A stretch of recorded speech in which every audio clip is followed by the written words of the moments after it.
Wonderful. Thank you so much. So hello, everyone.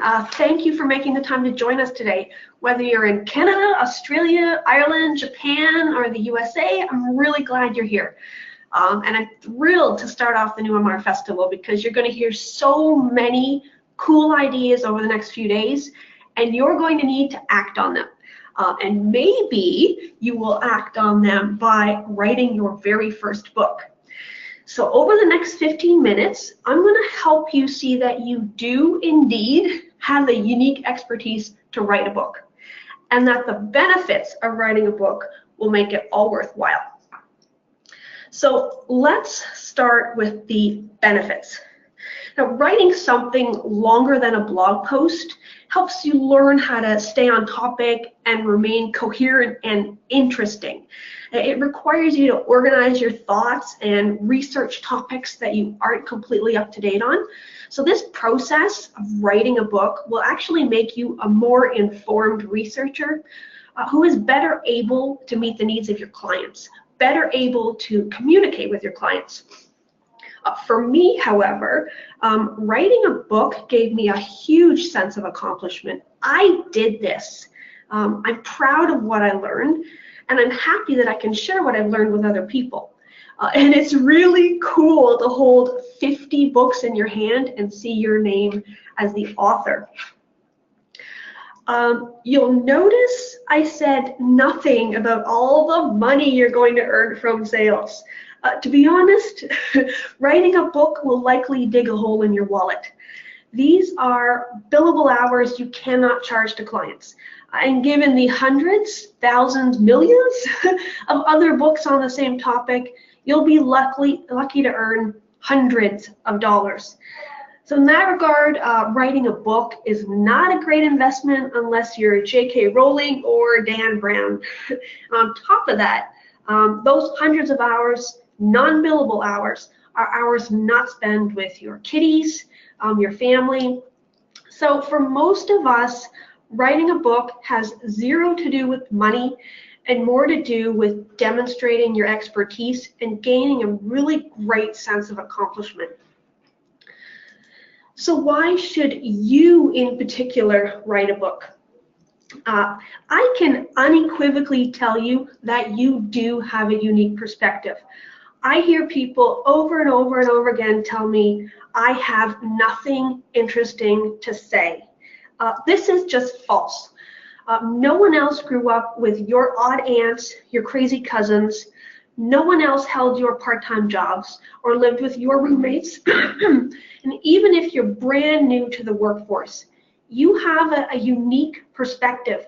You have no preconceived notions about what can or can't be done.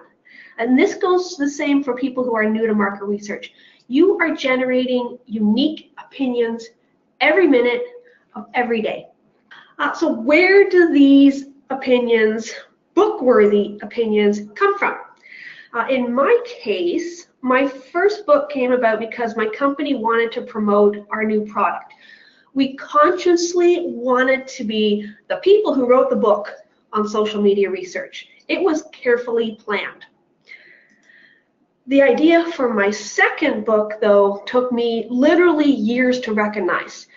Researchers I worked with kept getting bad questionnaire data, and they didn't know what to do about it. I'd explained the process of writing better questions that generate better data quality so many times. I finally realized I just need to write a short book to help people. And this took about a month of dedicated time to make it happen.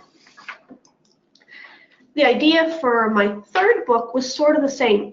People were continually asking me for advice about how to use social media.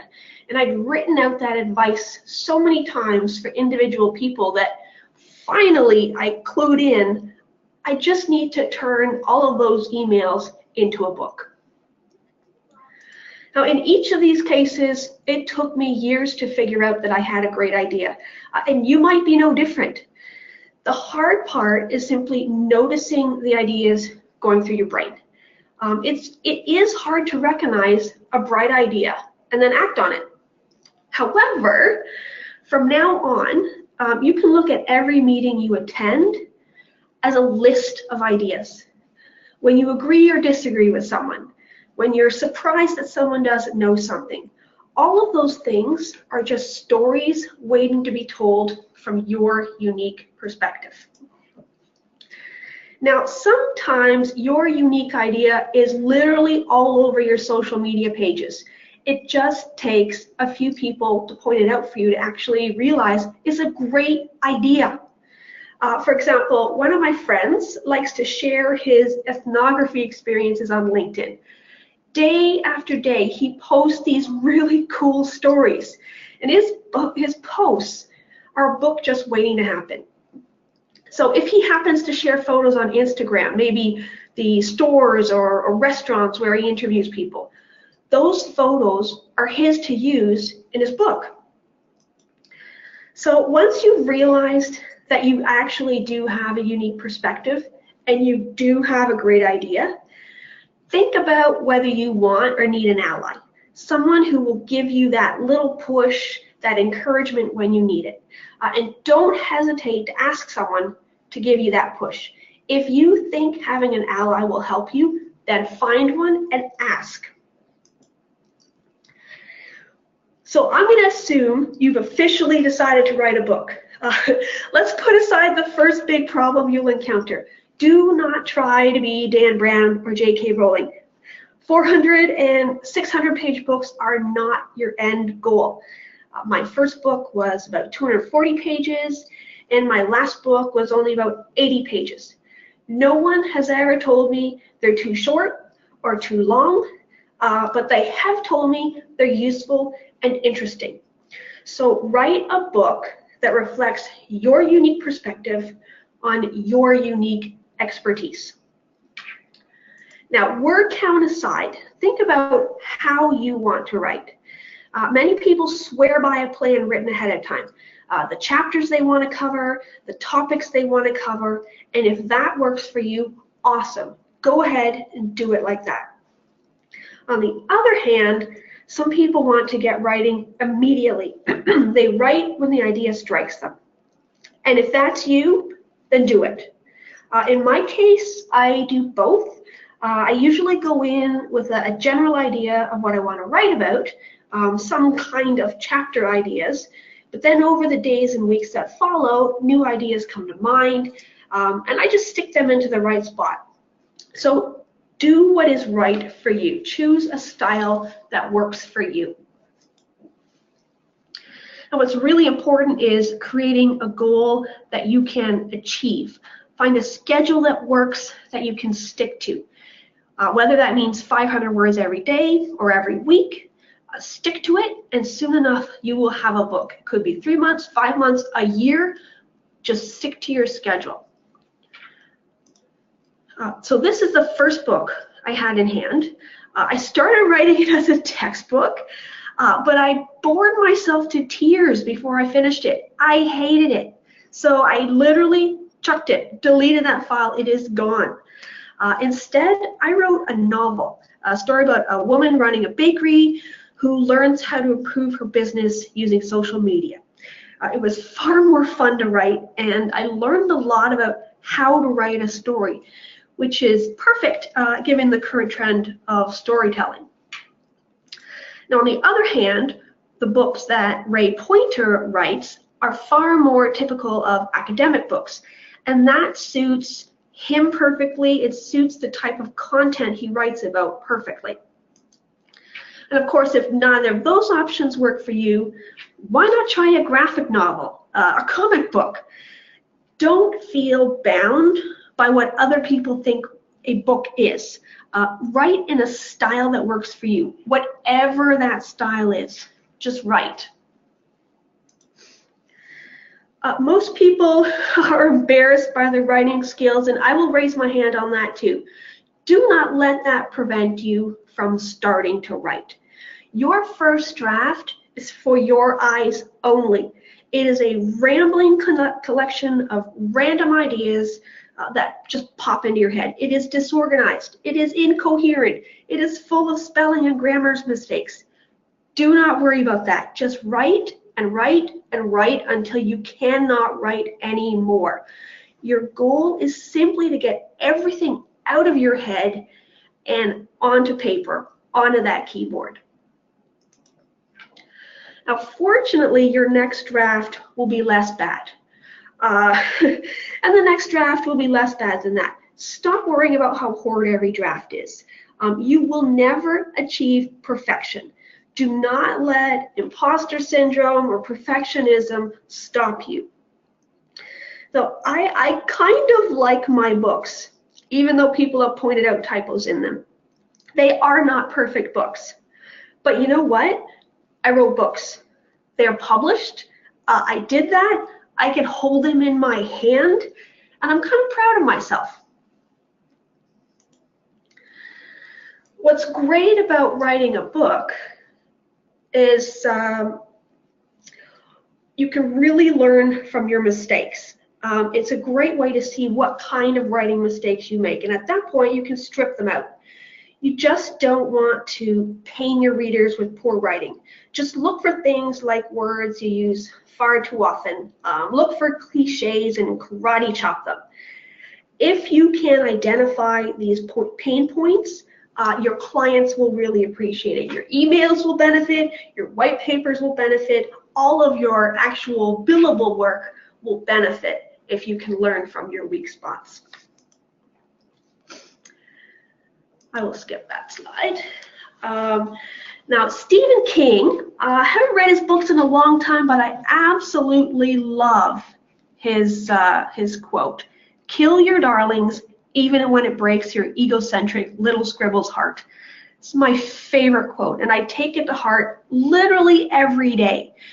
You'll probably find some sentences or paragraphs that are so witty, so perfectly put together that you love them, but they do not fit in the context of your book. So sadly, you must delete it, kill it. And I expect you will lose at least a quarter of your content, a quarter of your pages because of this. But that's fine, that's totally fine. Kill your darlings in your books, your emails, your white papers. Use this strategy everywhere. Along the way, you're going to have to decide whether to use a publisher or self-publish. And for many of us, for our purposes, self-publishing is perfect. You're in complete control. You can edit the book whenever you like, pull it on or off the virtual shelves whenever you like, issue new versions, order 5 or 50 or 500 copies to do with whatever you like. I personally like CreateSpace because it is directly linked to Amazon, but there are many other good options too. Just be certain you never pay for someone to publish your book. If someone asks you for money, run away, run quickly. Another benefit of using CreateSpace is it ranks highly on Google search. So if you're an author, that's one more link that Google will register for you. In this case, it's the, for me, it's the third search report, search result. And this will really help a small business or a solopreneur get ahead. So you can see there my search results. Now, books are great for content marketing. Even if no one ever sees or buys your book, it is a gold mine of content. Every sentence is a pre-written tweet. Every paragraph is a video blog. Every chapter is a white paper. Your book could be content for an entire year of social media and conference fodder. It is hard to beat that kind of pre-planning. And probably the most important to write a book when you know zero money will come of it are the benefits it offers in terms of growing your brand. It demonstrates your expertise and lets people see for themselves that you have those skills. And plus, they're a nice little gift to give away at conferences. So I would like to close with one final point. You do have a unique perspective. You do have something to say. You can do it. So as you listen to the rest of the presentations today and this week, Make a specific effort to listen to the voice in your head. When you hear an interesting idea or disagree with a speaker, write it down. Then later on, think about why this idea interested you, why you disagreed, why it intrigued you. These presentations will really help you identify the topics that interest and excite you, and you'll see where your point of view is different and unique. Use the NewMR Festival as the spark for your very first book. Thank you very much. Thank you, Annie. That was wonderful and inspiring. So if you've got questions for Annie, please ask them now or you will miss your chance. You suggested one target there might be 500 words a day or 500 words a week. How do you start writing? Literally, put your fingers to keyboard and write. If you don't have a plan ahead of time, really just start thinking of a topic that interests you and just start writing. If you happen to be a tweeter, and I'm thinking that maybe a few people listening are, go through some of your last tweets and turn that one sentence into one paragraph. And as you write that one paragraph, think about whether that could be turned into a longer essay, a longer chapter, just to expand upon each of the points in that paragraph. Put your fingers to keyboard and get them typing. I know it sounds simple, but that's what it turns out to be. And do you keep a record of your progress when you're writing a book? In the sense that I save my file, a new file, every single day. So today I'll save the file as book 1. Tomorrow I'll save it as book 2, book 3, book 4 as the day goes by. Not only does that serve as the imperative backup in case your computer dies, you lose something, you will always have your work from previous days. It also means you can do word counts on all of those separate days and see how much progress you've made. I wouldn't fret so much about missing a day or missing a week, but rather focus on long-term progress. So every month I manage to add a good solid chunk of text that could be a whole chapter.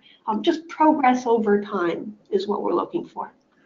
I have to say, Annie, you're so much more laid back than me. I run a spreadsheet with the number of days and the number of words achieved, although I did set myself only half a target on Christmas Day.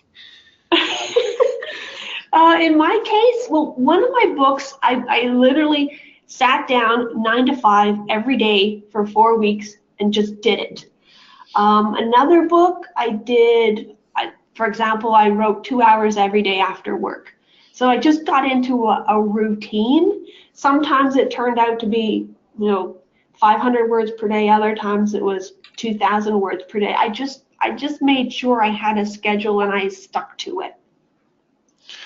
Okay, we've got 2 questions. We'll try to get through those quickly as we need to move on. So from Sanjeev, I was thinking of writing an ebook 2 years ago. However, I couldn't think of any idea. I wrote a few pages and deleted them all as it was looking bad. Any suggestions on it? I am curious about what bad means, because if I look at the first book I wrote, I hated it. It was not in a style that reflected who I was. But the content, the topic, was a fabulous topic. So my suggestion would be to think about if that topic is really something that appealed to you, it was something that reflected who you are, and then also think about the style you were writing it. Did that reflect who you are? So if one of those 2 things wasn't quite right, maybe go back and see if you can fix that a little bit. Convert it to a style that is meaningful to you, or switch to a topic that really reflects who you are. And remember that your first draft, no matter what, is going to be horrible. First drafts are supposed to be horrible, and that's a good thing. Yeah, absolutely. And I would probably add on that, not focusing on it being an ebook, to just write something. And if it turns into a graphic novel or an extended paper or a traditional book or whatever, that's fine. It's probably not, I don't think it's necessary to say, oh, this is going to be an ebook. Great point, yes. So final question from Betty. What's the best way for an author to reach out to an ally, and what tips do you recommend for people to find an ally? In some cases, it could just be one of your close friends who you trust to push you when you don't want to be pushed. It may be a colleague, but then that could be a little bit of pressure from them. Think about what you want in an ally. Is it going to be someone who guides you in terms of the content, or guides you in terms of just getting you off your butt and typing?